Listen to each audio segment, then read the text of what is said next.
Hey yo guys, what's up and welcome back to Toe Tags Metal Reviews. And today we're getting our final album review of Godlike by Thy Art Is Murder.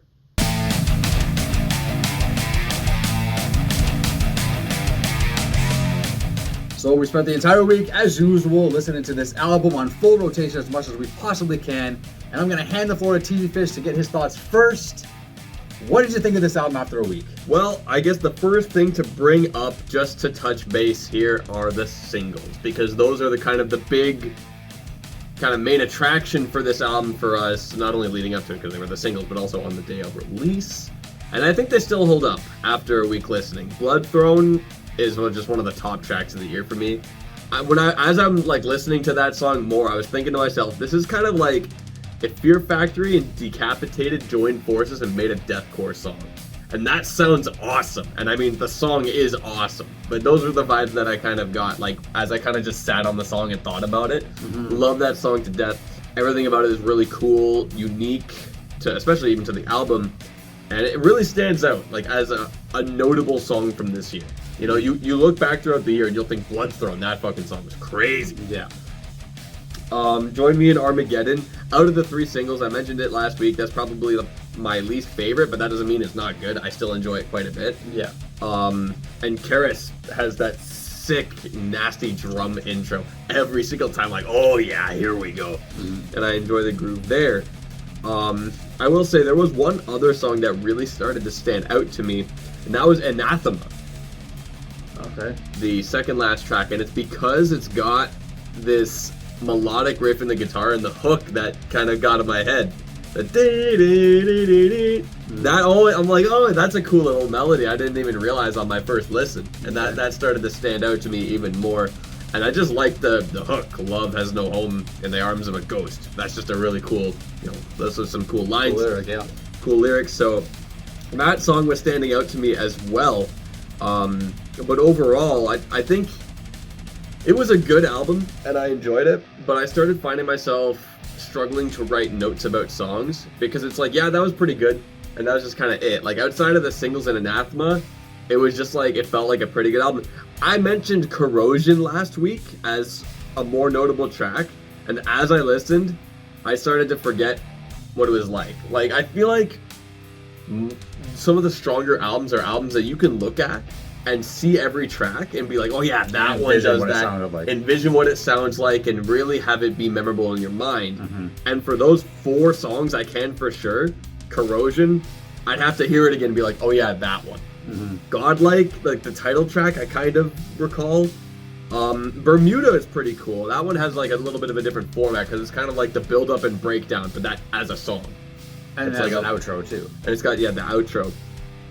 But the rest of the track, so it's kind of half the album is pretty cool and memorable. The other half is just it's there. It's not bad, but it's pretty cool, I guess. But it doesn't really stand out as hard as the rest.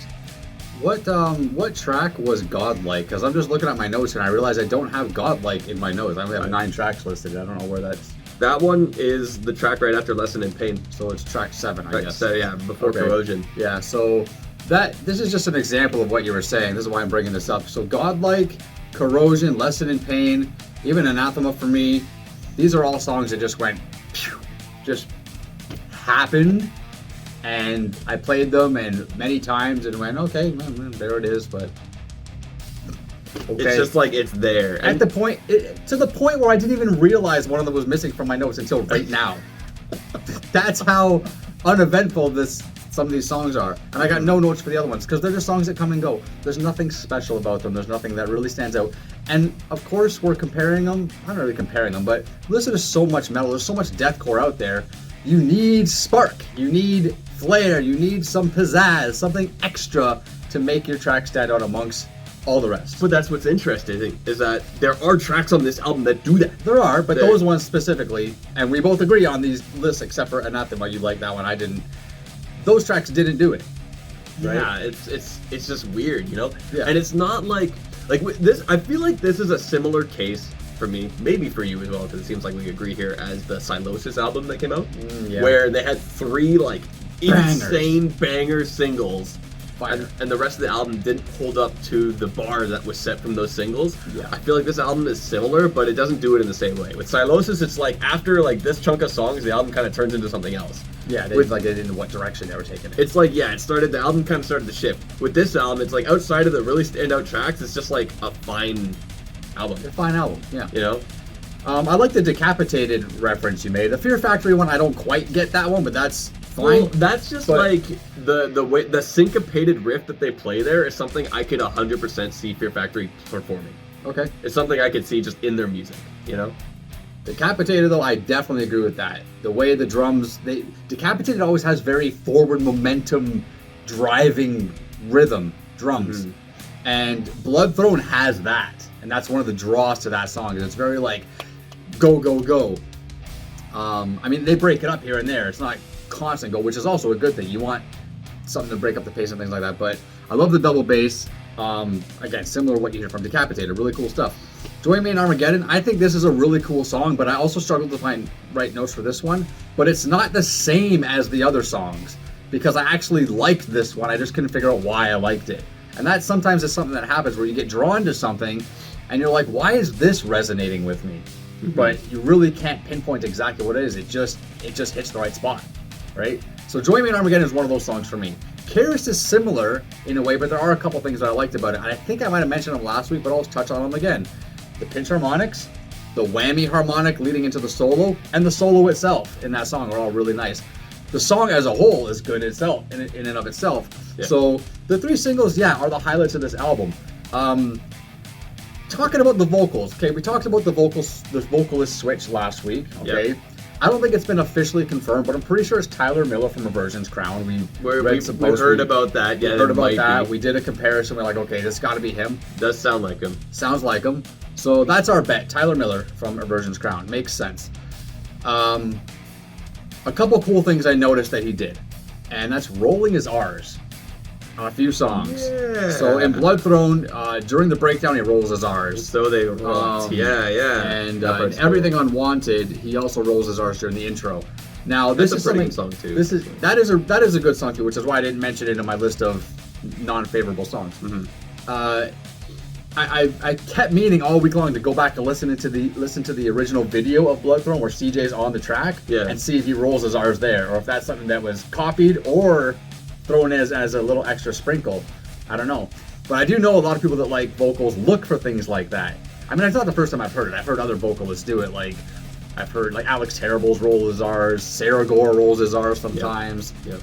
One of the guys from Carcosa rolls his R's. There's a bunch of vocalists that kind of do it, but it just sounds so nice. I think it's just very...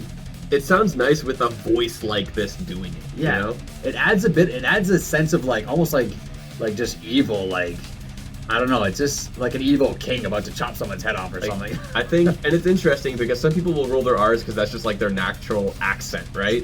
Yeah, like, this is Alex Terrible's Russian. This guy is Australian, so it's not, it's not the same kind of rolling R's, right? No. Yeah, when Alex does it, I'm not really talking about the accent, I'm talking about like when he's rolling a growl.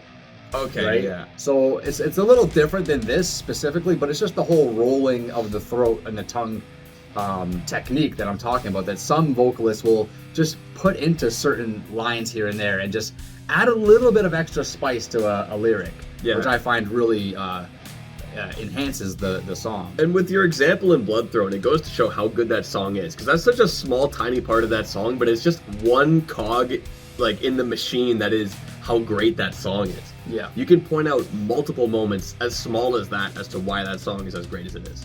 What do you think of the intro track, Destroyer of Dreams? I kind of felt this way when I first heard it, and I kind of feel this way now, is that, like, it's fine. Yeah. It's there. It kind of builds up the vibe a little bit, but, it's like, it doesn't strike me as like, oh, shit. You know what I feel like could have been a bit better?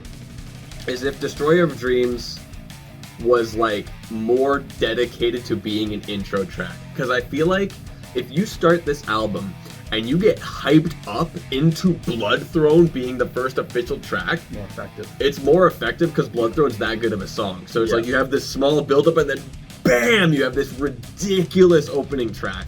But Destroyer Dreams, it's fine. It's fine. Like that's all I can really say. Is that kind of there, but I would prefer if there was a bit more of a dedicated build towards one of the best songs of the year, really. Yeah, that's nicely said. I would agree with that too. Yeah, so I don't know. I think I'm ready to rate it, to be honest. I don't have much more to say about it. So, All right, what do you got? well, I think the highlight of the album easily is Blood Throne. I think we both agree on that. Yep. I think when the song came out and we reacted to it, we were blown away. It's the only song that's in the playlist off this album for me. And it kind of overshadows the rest of the album, which is unfortunate for the rest of the album. It's a solid album from front to back, but just not eventful enough for me to really appreciate it as much as I really wanted to. This was a highly anticipated album for both of us because of the singles. Yep. Again, similar to Silosis, same kind of deal.